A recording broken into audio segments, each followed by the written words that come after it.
प्राचीन भारत का समाज एक विशाल और जटिल संसार था, जहां मनुष्यों का जीवन केवल राजा रानियों और युद्धों से नहीं, बल्कि गहराई से जुड़े हुए बंधनत्व यानी रिश्तेदारी, जाति और वर्ग की व्यवस्थाओं से संचालित होता था।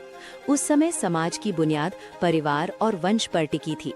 सत्ता, संपत्ति और सामाजिक सम्मान प्रायः पिता से पुत्र को मिलता था, जिससे समाज का स्वरूप पितृसत्तात्मक बन गया, जहां पुरुषों को उत्तराधिकार, शासन और धार्मिक अधिकार प्राप्त थे, जबकि स्त्रियां परिवार की महत्वपूर्ण इकाई होते हुए भी सार्वजनिक सत्ता और संपत्ति के अधिकार से वंचित थीं और विवाह के बाद पिता के घर से पति के घर जाकर पितृलोकता की परंपरा निभाती थीं।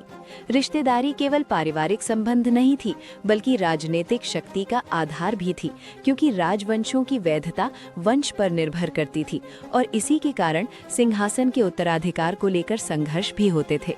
समाज को व्यवस्थित और नियंत्रित करने के लिए ब्राह्मण विद्वानों ने धर्मशास्त्रों की रचना की, जिनमें मनुस्मृति ने समाज को 4 वर्णों ब्राह्मण, क्षत्रिय, वैश्य और शूद्र में बांटकर उनके कार्य, कर्तव्य और मर्यादाएं तय की, जिससे जन्म के आधार पर सामाजिक स्थिति निर्धारित होने लगी और कुछ समुदायों को वर्ण व्यवस्था से बाहर रखकर अस्पृश्य घोषित कर दिया गया, जो मंदिरों, बस्तियों और सामाजिक जीवन से अलग थलग कर दिए गए। हालांकि ग्रंथों में वर्ण व्यवस्था को आदर्श रूप में प्रस्तुत किया गया, वास्तविक जीवन में समाज इतना कठोर और स्थिर नहीं था। अलग अलग क्षेत्रों और कालों में लोगों ने पेशे बदले, कहीं शूद्र और वैश्य धन, शिक्षा या राजनीतिक शक्ति के बल पर ऊंची सामाजिक स्थिति तक पहुंचे और कभी-कभी ब्राह्मण भी कृषि या व्यापार जैसे कार्य करते दिखाई दिए, जिससे ये स्पष्ट होता है कि ग्रंथों के नियम और सामाजिक व्यवहार के बीच हमेशा अंतर रहा।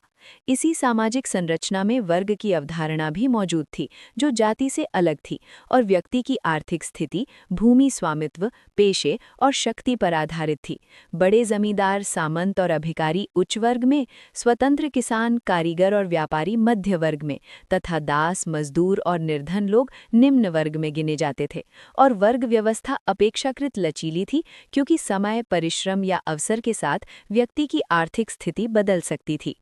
समाज में दास प्रथा भी प्रचलित थी, जहां युद्धबंदी, अपराधी या कर्ज न चुका पाने वाले लोग दास बना दिए जाते थे। लेकिन सभी दासों की स्थिति समान नहीं थी। कुछ घरेलू कार्यों तक सीमित रहते थे और कुछ समय के साथ मुक्त होकर स्वतंत्र जीवन भी जी पाते थे। जाति और वर्ण आधारित असमानताओं को चुनौती देने के लिए बौद्ध और जैन धर्म का उदय हुआ, जिन्होंने जन्म की श्रेष्ठता को नकारते हुए कर्म, आचरण और नैतिकता को महत्व दिया। स्त्रियों और शूद्रों सहित सभी के लिए संघ के द्वार खोले और समानता तथा करुणा का संदेश फैलाया, जिससे समाज में वैचारिक परिवर्तन की लहर आई।